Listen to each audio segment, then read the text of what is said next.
जय श्री हरि भक्तों, श्री राधे राधे। देखिए, महाभारत की घटना को सबने सुना होगा, लेकिन कुछ ऐसी घटना स्थल है जिसके बारे में मैं आपको विवरण देता हूँ। उसको सजगता से सुने, आपको ऐसा लगेगा कि हाँ, हकीकत में ये घटनाएं हुई है। इस प्रकार से देखिए, महाभारत होने के पश्चात पांडवों का अंतिम वंश कहा जाता है, जो कि परीक्षित था, उनका जन्म हुआ। उसके बाद की क्या घटना रहती है आप जाने इसके। सोनक जी ने कहा कि अश्वत्थामा ने जो अत्यंत तेजस्वी ब्रह्मास्त्र चलाया था, उससे उत्तरा का गर्भ नष्ट हो गया था, परंतु भगवान ने उसे पुनः जीवित कर दिया और उस गर्भ से पैदा हुए महाज्ञानी महात्मा परीक्षित के, जिन्हें सुखदेव जी ने ज्ञानोपदेश दिया था, जन्म कर्म मृत्यु और उसके बाद जो गति उन्हें प्राप्त हुई, वह सब यदि आप ठीक समझे तो कहे हम लोग बड़ी श्रद्धा के साथ सुनना चाहते हैं। सूत जी ने कहा, धर्मराज युधिष्ठिर अपनी प्रजा को प्रसन्न रखते हुए पिता के समान उसका पालन करने लगे। भगवान श्री कृष्ण के चरण कमलों के सेवन से वे समस्त भोगों से निष्प्रय हो गए। शौनकादि ऋषियों उनके पास अतुल संपत्ति थी। उन्होंने बड़े बड़े यज्ञ किए थे तथा उनके फलस्वरूप श्रेष्ठ लोगों का अधिकार प्राप्त किया था। उनकी रानियां और भाई अनुकूल थे और सारी पृथ्वी उनकी थी, जो जम्बूद्वीप के स्वामी थे, और उनकी कृति स्वर्ग तक फैली हुई थी। उनके पास भोगों की ऐसी सामग्री थी जिसके लिए देवता लोग भी ललायित रहते हैं, परंतु जैसे भूखे मनुष्य को भोजन के अतिरिक्त दूसरे पदार्थ नहीं सुहाते, वैसे ही उन्हें भगवान के सिवा दूसरी कोई वस्तु नहीं देती थी। सौनक जी उत्तरा के गर्भ में स्थित वह वीर शिशु परीक्षित जब अश्वत्थामा के ब्रह्मास्त्र के तेज से जलने लगा, तब उसने देखा कि उनकी आंखों के सामने एक ज्योतिर्मय पुरुष है। वे देखने में तो अनूठे भर का है, परंतु उसका स्वरूप बहुत ही निर्मल है। अत्यंत सुंदर श्याम शरीर है, बिजली के समान चमकता हुआ पीतांबर धारण किए हुए है और सिर पर सोने का मुकुट झिलमिला रहा है। ये निर्वाकार पुरुष के बड़ी ही सुंदर लंबी लंबी चार भुजाएं हैं।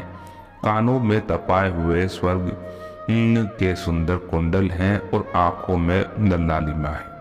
हाथ में लुके के समान जलती हुई गदा लेकर उसके बार बार घुमाता जा रहा है और स्वयं शिशु के चारों ओर घूम रहा है। जैसे सूर्य अपनी किरणों से कोहरे को भगा देते हैं, वैसे ही वह उस गदा के द्वारा ब्रह्मास्त्र के तेज को शांत करता जा रहा था।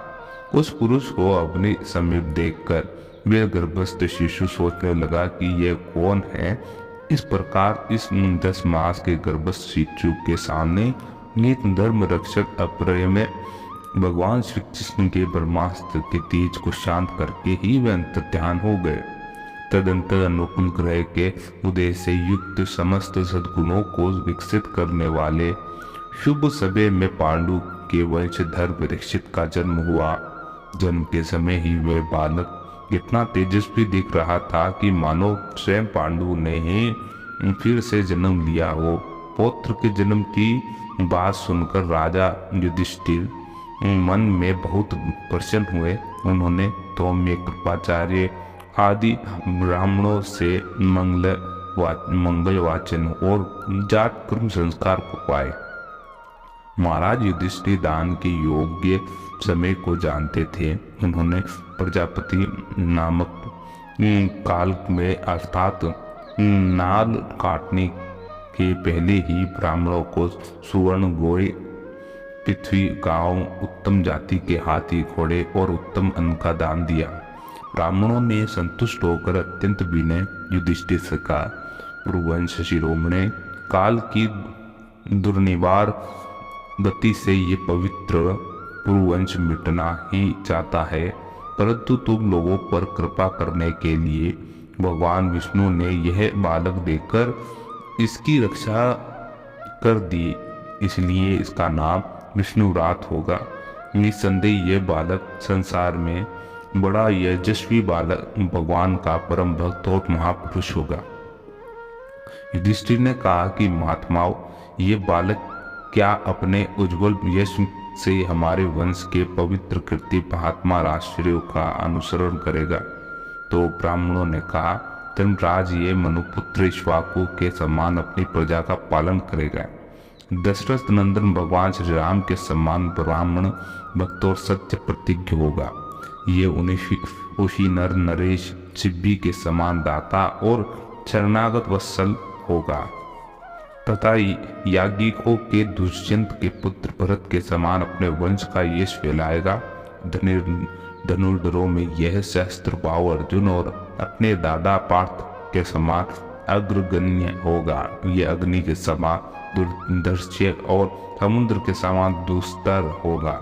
यह सिंह के समान पराक्रमी हिमाचल की तरह आश्रय लेने योग्य, पृथ्वी के सदृश तितिक्षु तथा माता पिता के समान सहनशील होगा।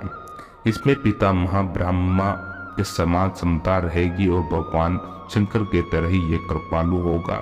संपूर्ण प्राणियों को आश्रय देने में ये लक्ष्मीपति भगवान विष्णु के समान होगा।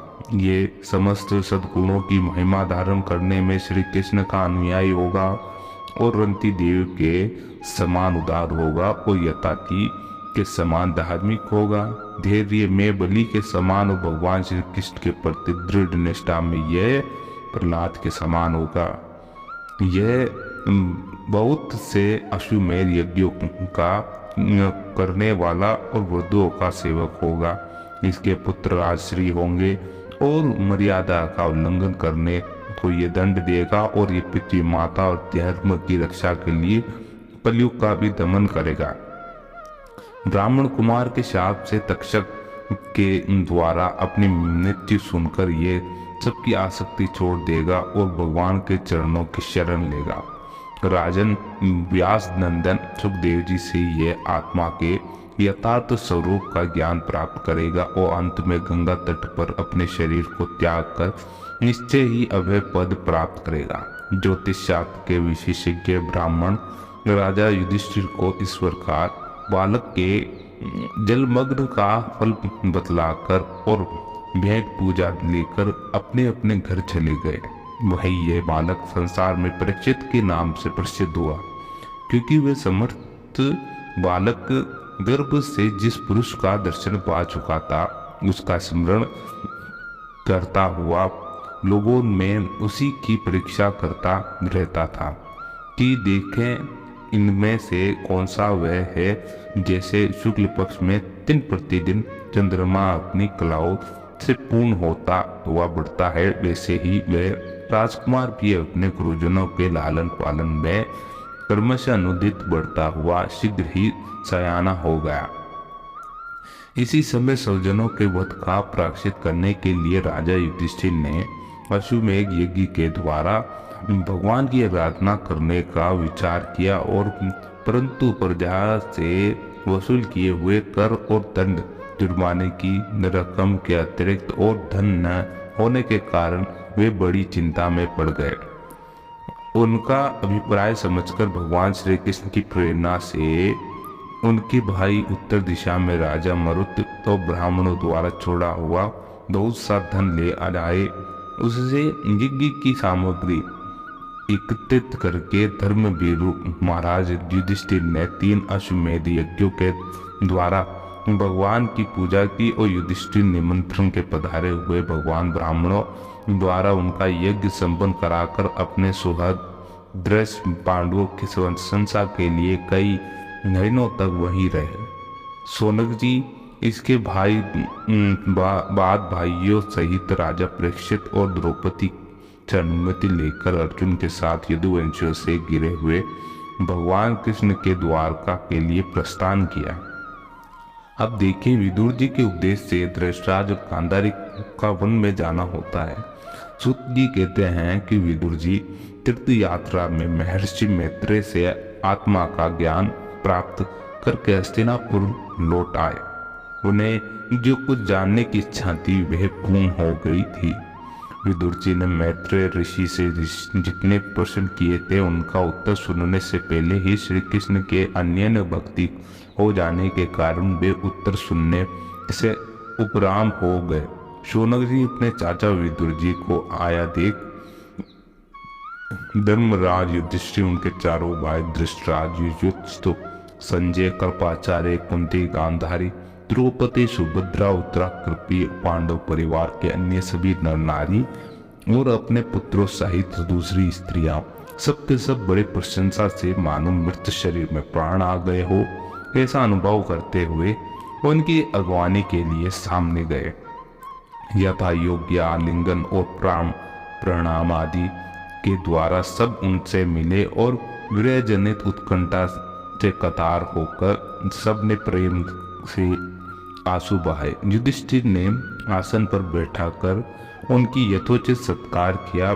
जब वे भोजन एवं विश्राम करके सुखपूर्वक आसन पर बैठे थे तब युधिष्ठिर ने विनय से झुककर सबके सामने ही उनसे कहा। युधिष्ठिर ने कहा, चाचा जी, जैसे पक्षी अपने अंडों को पंखों की छाया के नीचे रखकर उन्हें सेते और बढ़ाते हैं, वैसे ही आपने अत्यंत वात्सल्य से अपने कर कमलों की छत्र छाया से में हम लोगों को पाला पोसा है। वो बार बार आपने हमें और हमारी माता को विषदान और लाक्षागृह के आदि विपत्तियों से बचाया है। क्या आप कभी हम लोगों की भी याद करते रहे हैं? आपने पक्षी पर विचरण करते समय किसी वृत्ति से जीवन निर्वाह किया? आपने पृथ्वी तल पर किन किन तीर्थों और मुख्य क्षेत्रों का सेवन किया? प्रभु, आप जैसे भगवान के प्यारे भक्त स्वयं ही तीर्थ स्वरूप होते हैं।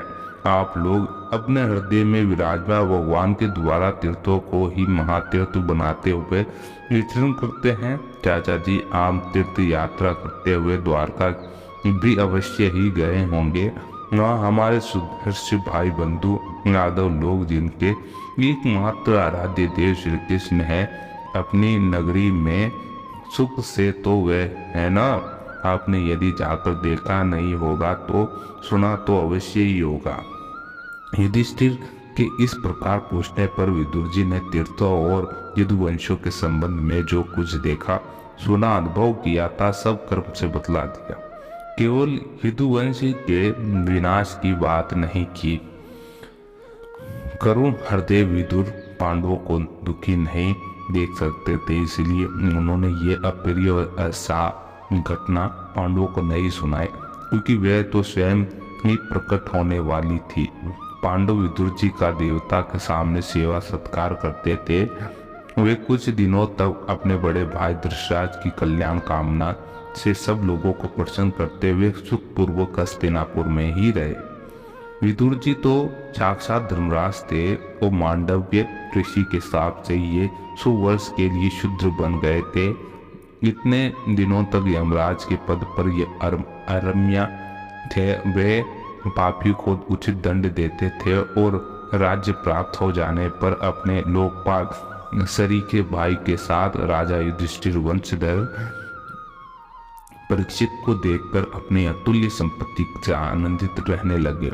इस प्रकार पांडव ग्रस्त के काम धंधों में रम गए और उन्हीं के पीछे एक प्रकार से ये बात भूल गए कि अनजान में ही हमारा जीवन मृत्यु की ओर जा रहा है। अब देखते देखते उनके सामने वह समय आ पहुंचा जिसे कोई टाल नहीं सकता। परंतु विदुर जी ने काल की गति जानकर अपने बड़े भाई धृतराज से कहा, महाराज देखिए, अब बड़ा भयंकर समय आ गया है। झटपट यहाँ से निकल चलिए। हम सब कोई इन लोगों के सिर पर वे सर्व समर्थ काल मंडराने लगा है, जिनके टालने का कभी भी कोई उपाय नहीं है। काल की वशीभूत होकर जीव का अपने प्रियतम प्राणों से भी बात की बात में वियोग हो जाता है, फिर धन जन आदि दूसरी वस्तुओं की तो बात ही क्या है। आपके चाचा, ताऊ, भाई, सगे संबंधी और पुत्र सभी मारे गए। आपकी उम्र भी ढल चुकी और शरीर बुढ़ापे का शिकार हो गया है। आप प्राय घर में पड़े हुए हैं और इस प्राणी को जीवित रहने की कितनी प्रबल इच्छा होती है। इसके कारण तो आप भीम का दिया हुआ टुकड़ा खाकर कुत्ते का सा जीवन बिता रहे हैं, जिनको आपने आग में जलाने की चेष्टा विष देकर मार डालना चाहा। बड़ी सभा में जिनकी विवाहिता पत्नी को अपमानित किया, जिनकी भूमि और धन छीन लिए, उन्हीं के अन्न से पले हुए प्राणों को रखने में क्या गौरव है। आपके ज्ञान की हद हो गई कि अब भी आप जीना चाहते हैं, परंतु आपके चाहने से क्या होगा। पुराने वस्त्र की तरह बुढ़ापे में गला हुआ आपका शरीर आपके न चाहने पर भी क्षीण हुआ जा रहा है।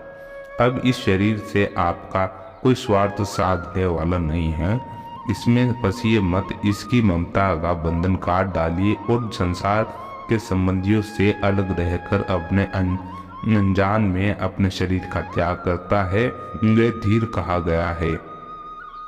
चाहे अपने समझ से ही हो या दूसरे के समझाने से, जो इस संसार को दुख रोग समझकर इससे विरक्त हो जाता है और अपने अंतःकरण को वश में करके हृदय में भगवान को धारण कर सन्यास के लिए घर से निकल पड़ता है, वही उत्तम मनुष्य है। इसके आगे जो समय आने वाला है वे प्राय मनुष्यों के गुणों को घटाने वाला होगा। इसलिए आप अपने कुटुंबियों से छिपकर उत्तराखंड में चले जाइए। जब छोटे भाई विदुर ने अंधे राजा धृतराष्ट्र को इस प्रकार समझाया, तब उनकी आज्ञा नेत्र खुल गए और वे भाई बंधुओं से सुदृढ़ स्नेह पाशों को काटकर अपने छोटे भाई विदुर के दिखलाए हुए मार्ग पर निकल पड़े। जब परम पवित्र सुबल नंदिनी गांधारी ने देखा कि मेरे पतिदेव तो उस हिमालय की यात्रा कर रहे हैं जो सन्यासियों को जैसा ही सुख देता है, जैसा वीर पुरुषों को लड़ाई के मैदान में अपने शत्रु को द्वारा किए हुए न्यायोचित प्रहार से होता है, तब वे भी उनके पीछे पीछे चल पड़ी। अजात शत्रु युधिष्ठिर ने प्रातःकाल संध्या वंदन तथा अग्निहोत्र करके ब्राह्मणों को नमस्कार किया, उन्हें तिल को भूमि और सुवर्ण दान दिया। इसके बाद जब वे गुणों की चरणा वंदना के लिए राजमहल में गए, तब उन्हें धृतराष्ट्र, विदुर और गांधारी के दर्शन नहीं हुए। युधिष्ठिर ने चित्त होकर नहीं बैठे हुए संजय से पूछा, संजय, मेरे वे वीर और नेत्रहीन पिता धृतराष्ट्र कहाँ हैं। पुत्र शोक से पीड़ित दुखिया माता गांधारी और मेरे परम हितैषी चाचा विदुर जी कहाँ चले गए। ताऊजी अपने पुत्रों और बंधु बांधवों को मारे जाने से दुखी थे। वे बड़े मंद बुद्धि हूँ मैं बड़ा मंद बुद्धि हूँ, कहीं मुझसे किसी अपराध की आशंका करके वे माता गांधारी सहित गंगा जी में तो नहीं कूद पड़े। जब हमारे पिता पांडु की मृत्यु हो गई थी और हम लोग नन्हे नन्हे बच्चे थे, तभी इन्हीं दोनों चाचाओं ने बड़े बड़े दुखों से हमें बचाया था। हम पर बड़ा ही प्रेम रखते थे। आए वे यहाँ से कहाँ चले गए। सूची कहते हैं कि संजय अपनी स्वामी धृतराष्ट्र को न कर पाकर कृपा और स्नेह की विकलता से पीड़ित, अत्यंत पीड़ित और विरहातुर हो रहे थे। वे युधिष्ठिर को कुछ उत्तर नहीं दे सके और फिर धीरे धीरे बुद्धि के द्वारा उन्होंने अपने चित्त को स्थिर किया।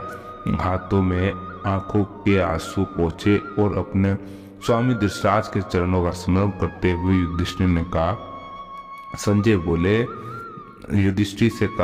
बोले कि कुलनंदन, मुझे आपके दोनों चाचा और गांधारी के संकल्प का कुछ भी पता नहीं है। महाभाव, मुझसे तो उन महात्माओं ने ठग लिया। संजय इस प्रकार के ही रहे थे कि तुम्बुरु के साथ देवऋषि नारद जी वहां पहुंचे और महाराज युधिष्ठिर ने पाइयों सहित उठकर उन्हें प्रणाम किया और उनका सम्मान करते हुए बोले। युधिष्ठिर ने कहा, भगवान, मुझे अपने दोनों चाचाओं का पता नहीं लग रहा है। न जाने वे दोनों और पुत्र शोक से व्याकुल तपस्वी माता गांधारी यहाँ से कहाँ चली गए। भगवान, अपार समुद्र में कर्णधार के समान आप ही हमारे पारदर्शक है। तब भगवान के परम भक्त भगवानमय देवर्षि नारद ने कहा, धर्मराज, तुम किसी के लिए शोक मत करो, क्योंकि ये सारा जगत ईश्वर के वश में है। सारे लोक और लोकपाल विवश होकर ईश्वर की आज्ञा का पालन कर रहे हैं। वह एक प्राणी को दूसरे से मिलाता है और वह उन्हें अलग करता है। जैसे बैल बड़ी रस्सी से बंधे और छोटी रस्सी से नत्थे रहकर अपने स्वामी का भार ढोते हैं, उसी प्रकार मनुष्य केवल नाश्रमादि अनेक प्रकार के नामों से वेद रूप रस्सी में बंधकर ईश्वर की ही आज्ञा का अनुसरण करते हैं। जैसे संसार में खिलाड़ी की इच्छा से ही खिलौने का संयोग और वियोग होता है, वैसे ही भगवान की इच्छा से मनुष्यों का मिलना और बिछुड़ना होता है। तुम लोगों को जीव रूप में नित्य मानो या देह रूप से अनित्य, अथवा जड़ रूप से अनित्य और चेतन रूप से नित्य, शुद्ध ब्रह्म रूप में नित्य अनित्य कुछ भी न मानो। किसी भी अवस्था में मोहजन्य आसक्ति के अतिरिक्त में शोक करने योग्य नहीं है। इसलिए धर्मराज, वे दीन दुखी चाचा चाची असहाय अवस्था में मेरे बिना कैसे रहेंगे। इस अज्ञान जन्य मानव मन की विकलता को छोड़ दो। ये पांच भौतिक शरीर काल, कर्म और गुणों के वश में है। अजगर के मुंह में पड़े हुए पुरुष के समान ही पराधीन शरीर दूसरों की रक्षा की क्या कर सकता है। हाथ वालों के बिना हाथ वाले और चार पैर वाले पशुओं के बिना पैर वाले तृणादि और उनमें भी बड़े जीवों के छोटे जीव आहार हैं। इस प्रकार एक जीव दूसरे जीव के जीवन का कारण हो रहा है। इन समस्त रूपों में जीवों के बाहर और भीतर वही एक स्वयं प्रकाश भगवान जो संपूर्ण आत्माओं की आत्मा है, माया के द्वारा अनेकों प्रकार के प्रकट हो रहे हैं। तुम केवल उन्हीं को देखो को मारा समस्त प्राणियों को जीवदान देने वाले वे ही भगवान इस समय इस पृथ्वी तल पर देवद्रोही का नाश करने के लिए काल रूप के उत्तीर्ण हुए हैं। अब वे देवताओं का कार्य पूरा कर चुके हैं। थोड़ा सा काम और शेष है, उसी के लिए वे रुके हुए हैं। जब तक वे प्रभु यहाँ हैं तब तक तुम लोग भी उनकी प्रतीक्षा करते रहो। और धर्मराज, हिमालय के दक्षिण भाग में जहाँ सप्त ऋषियों की प्रशंसा के लिए गंगा जी ने अलग अलग 7 धाराओं के रूप में अपने को 7 भागों में विभक्त कर दिया था, जिसे सप्त स्त्रोत कहते हैं, वहीं ऋषियों के आश्रम पर धृतराज अपनी पत्नी गांधारी और विदुर के साथ गए। महावित्र काल स्नान और विधि पूर्व अग्निहोत्र करते हैं और अब उनके चित्त में किसी प्रकार की कामना नहीं है। वे केवल जल पीकर शांत चित्त से निवास करते हैं और आसन जीतकर प्राणों को वश में करके उन्होंने अपनी 6 इंद्रियों को विषयों में निउटा लिया है। भगवान की ताड़ना से उनके तमोगुण, रजोगुण, सतोगुण के मल नष्ट हो चुके हैं और उन्होंने अहंकार को बुद्धि के साथ छोड़कर और क्षेत्रज्ञ आत्मा में लीन करके उसे ही महाकाश में घटाकाश के समान सर्वाधिष्ठान ब्रह्म में एक कर दिया है। उन्होंने अपनी समस्त इंद्रियां और मन को रोककर समस्त विषयों को बाहर से ही लौटा दिया है। माया के गुणों से होने वाली परिणामों को सर्वथा मिटा दिया है। समस्त कर्मों का संन्यास करके वे इस समय ठूंठ की तरह स्थिर होकर बैठे हुए हैं। अतः तुम उनके गर्भ में विघ्न रूप मत बनना। धर्मराज, आज से 5वें दिन वे अपने शरीर का परित्याग कर देंगे और वे जल कर भस्म हो जाएगा।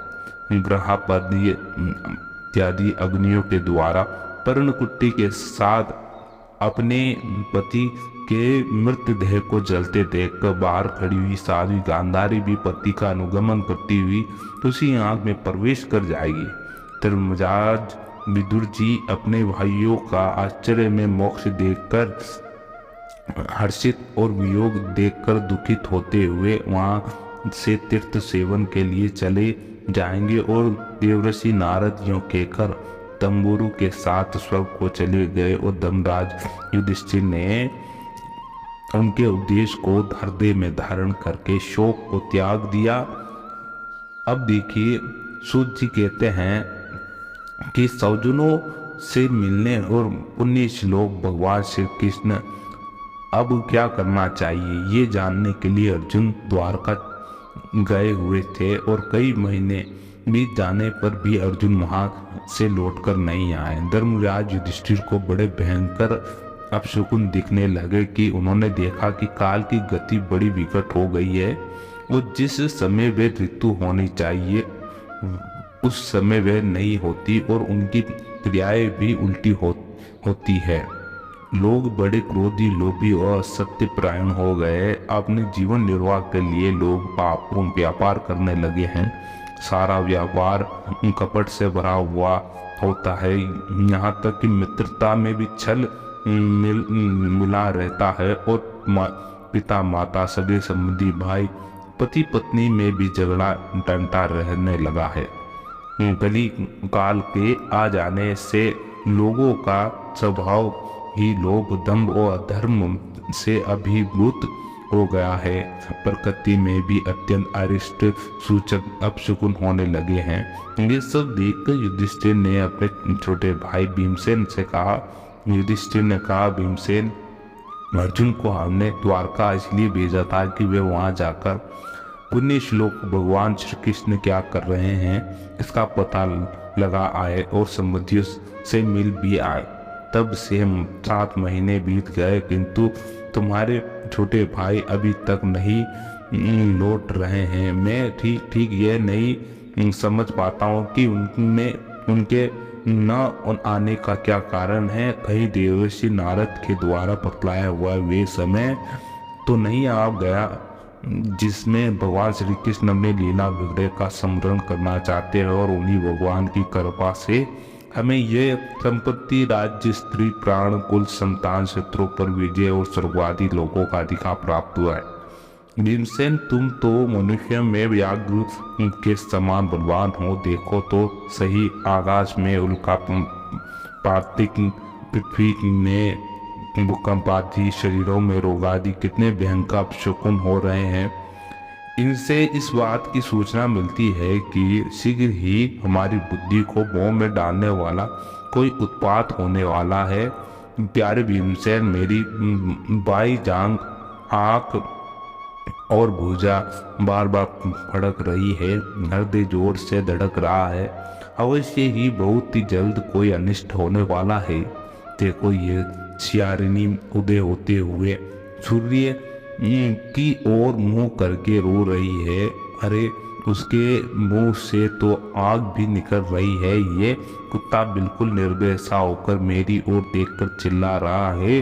भीमसेन, गो आदि अच्छे पशु मुझे अपने बाएं करके जाते हैं और गधे आदि बुरे पशु मुझे अपने दाहिने कर देते हैं। मेरे घोड़े आदि वाहन मुझे रोते हुए दिखाई देते हैं। ये मृत्यु का दूत पेकुल्लू की उल्लू और उसका पति पक्षी कोआ रात को अपने कर्ण कठोर शब्द से मेरे मन को कपाते हुए विश्व को सुना कर देना चाहते हैं। दिशा धुंधली हो गई है और सूर्य और चंद्रमा के चारों ओर बार बार मंडल बिखरते हैं। ये पृथ्वी पहाड़ों के साथ कांप उठती है। बादल बड़े जोर जोर से बरसते हैं और जहां तहां बिजली भी गिरती रहती है। शरीर में छेदने वाली धूली वर्षा, अंधकार फैलाने वाली आंधी चलने लगती है। बादल बड़ा डरावना दृश्य उपस्थित करके सब ओर खून बरसाता है और देखो, सूर्य की प्रभा मंद पड़ गई है। आकाश में ग्रह परस्पर टकराया करते हैं। भूतों की घनी बीड़ी में पृथ्वी और अंतरिक्ष में आग सी लगी हुई है। नदी नंद तालाब और लोगों के मन शुद्ध हो रहे हैं और घी में आग नहीं जलती। ये भयंकर काल न जाने क्या करेगा। बछड़े दूध नहीं पीते, गोई धुने नहीं देती और गौशालाओं में गोए आंसू बहा बहा कर रो रही है। बील भी उदास हो रहे हैं। देवताओं की मूर्तियां रो सी रही है और उनसे पसीना चूने लगा है। वे हिलडोलती भी है। भाई, ये देश, गांव और शहर, बगीचे, खाने, आश्रम श्रीहीन और आनंद रहित हो रहे हैं। पता नहीं हमारे किस दुख की सूचना दे रहे हैं। इन बड़े बड़े उत्पातों को देखकर तो मैं ऐसा समझता हूँ कि निश्चय ही ये भाग्यहीन भूमि भगवान के उन चरण कमलों से, जिनका सौंदर्य तथा जिनके ध्वजा वज्र अंकुश आदि विलक्षण चिन्ह किसी में भी कहीं भी नहीं है, रक्षित हो गई है। शौनक जी, जहाँ राजा युधिष्ठिर इस भयंकर उत्पातों को देखकर मन ही मन चिंतित हो गए हैं कि द्वारका में लौटकर अर्जुन आए और युधिष्ठिर ने देखा कि अर्जुन इतना आतुर हो रहे हैं जितने पहले कभी नहीं देखे गए हैं। मुंह लटका हुआ और कमल सरी के नेत्रों से आंसू बह रहे हैं और शरीर में बिल्कुल कांति नहीं है। उनको इस रूप में अपने चरणों में पड़ा देखकर युधिष्ठिर घबरा गए और देवर्षि नारद की बातें याद करके उनका सौदृश्य के समान सामने ही अर्जुन से पूछा। युधिष्ठिर ने कहा, भाई, द्वारकीपुरी में हमारे सौजन सभी संबंधी बंधु भोज दर्शाहार सातवत अंधक और वृष्णि वंश यादव कुशल से तो है। हमारे माननीय नाना सुरसेन जी प्रसन्न हैं। अपने छोटे भाई सहित मामा वसुदेव तो कुशल पूर्वक है। उनकी पत्नी हमारी मामी देव की आदि 7 तो बहिनें अपने पुत्रों बहुओं के साथ आनंद से तो है। जिनका पुत्र कंस बड़ा ही दुष्ट था, वे राजा उग्रसेन अपने छोटे भाई देवक के साथ जीवित तो है ना। हद की उनके पुत्र कृतवर्मा और क्रूरची, जयंत, गद, सारण और शत्रुजित आदि यादव वीर सकुशल है ना। यादवों के प्रभु बलराम जी तो आनंद में है। वंशी वंश के सर्वश्रेष्ठ महारथी प्रद्युम्न सुख से तो है। युद्ध में बड़ी फुर्ती दिखलाने वाले भगवान अनिरुद्ध आनंद से है न। और सुसेन, चारुद्वेष, जाम्बवती नंदन शाम और अपने पुत्रों के सहित ऋषभ आदि भगवान श्री कृष्ण के जन्म अन्य सब पुत्र भी प्रसन्न से है ना। भगवान श्री कृष्ण के सेवक श्री श्रुतदेव, उद्धव आदि और दूसरे सुनंद नंद आदि प्रधान यदुवंशी जो भगवान श्री कृष्ण और बलराम के बाहुबल से सुरक्षित है, सबके सब सुकुशल स है ना। हमसे अत्यंत प्रेम करने वाले वे लोग कभी हमारा कुशल मंगल भी पूछते हैं। भक्त वत्सल ब्राह्मण भक्त भगवान श्री कृष्ण अपने स्वजनों के साथ द्वारका के सुधर्मा सभा में सुखपूर्वक विराजते हैं ना। वे आदि पुरुष बलराम जी के साथ संसार के परम मंगल, परम कल्याण और उन्नति के लिए यदुवंश रूप क्षीर सागर में विराजमान हैं। उन्हीं के बाहुबल से सुरक्षित द्वारकापुरी में यदुवंशी लोग सारे संसार के द्वारा सम्मानित होकर बड़े आनंद में विष्णु भगवान के पार्षदों के समान विहार कर रहे हैं। सत्यभामा आदि 16,000 रानियां प्रधान रूप से उनकी चरण कमलों की सेवा में रत रहकर उनके द्वारा युद्ध में इंद्र आदि देवताओं को भी हराकर इंद्राणी के भोग योग्य उन्हीं की अभिष्ट पारी जातिया वस्तु का उपभोग करती है। यदुवंशी वीर श्री कृष्ण बाहुदंड के प्रभाव से सुरक्षित रहकर निर्भय रहते हैं। बलपूर्वक लाई हुई बड़े बड़े देवताओं के बेटने योग्य सुधर्मा सभा को चरण अपने चरणों से आक्रांत करते हैं। भाई अर्जुन, यह भी बताओ कि तुम स्वयं तो कुशल से तो हाँ ना। मुझे तुम श्रीहीन से दिख रहे हो, वहाँ बहुत दिनों तक रह कभी तुम्हारे सम्मान में तो किसी प्रकार की कमी नहीं हुई। किसी ने तुम्हारा अपमान तो नहीं कर दिया, कहीं किसी ने दुर्भाग्यपूर्ण अमंगल शब्द आदि के द्वारा तुम्हारा चित्त तो नहीं दुखाया, अथवा किसी आशा से तुम्हारे पास आए हुए याचकों को उनकी मांगी हुई वस्तु अथवा अपनी ओर से कुछ देने की प्रतिज्ञा करके भी तुम नहीं दे सके। तुम सदा शरणागतों की रक्षा करते आए हो, कहीं किसी भी ब्राह्मण, बालक, गौ, बूढ़े, रोगी, अबला और अन्य किसी प्राणी का जो तुम्हारी शरण में आया हो तुमने त्याग नहीं कर दिया। कहीं तुमने अगम्य स्त्री से समागम तो नहीं किया, अथवा गमन करने योग्य स्त्री के साथ असत्कार पूर्वक समागम तो नहीं किया। कहीं माल में अपने से छोटे अथवा बराबरी से हार तो नहीं गए, अथवा भोजन कराने योग्य बालक बूढ़ों को छोड़कर तुमने अकेले ही तो भोजन नहीं किया। मेरा विश्वास है कि तुमने ऐसा कोई निंदित कार्य नहीं किया होगा जो तुम्हारे योग्य न हो अपने पर प्रियतम अभिन्न हृदय परम सौहृद भगवान श्री कृष्ण से तुम रहित हो गए हो, इसी से अपने को शून्य मान रहे हो। इसके सिवा दूसरा कोई कारण नहीं हो सकता जिससे तुमको इतना मानसिक पीड़ा हो। देखिए, इसके पश्चात की घटना बहुत ही उत्तम बताई गई है, क्योंकि कृष्ण बुरे व्यतीत पांडवों को परीक्षित को राज्य देकर स्वर्ग के लिए सिधारने का आदेश देते हैं। इसके पश्चात तो ये घटना हम अगली कथा में सुनेंगे। आपको ये कथा कैसी लगी जरूर हमें बताएं। अगर कथा अच्छी लगी हो तो लाइक करें और चैनल को सब्सक्राइब करें। आनंद मार्ग मिलते हैं अगले वीडियो में। जब तक के लिए जय श्री हरि, श्री राधे राधे।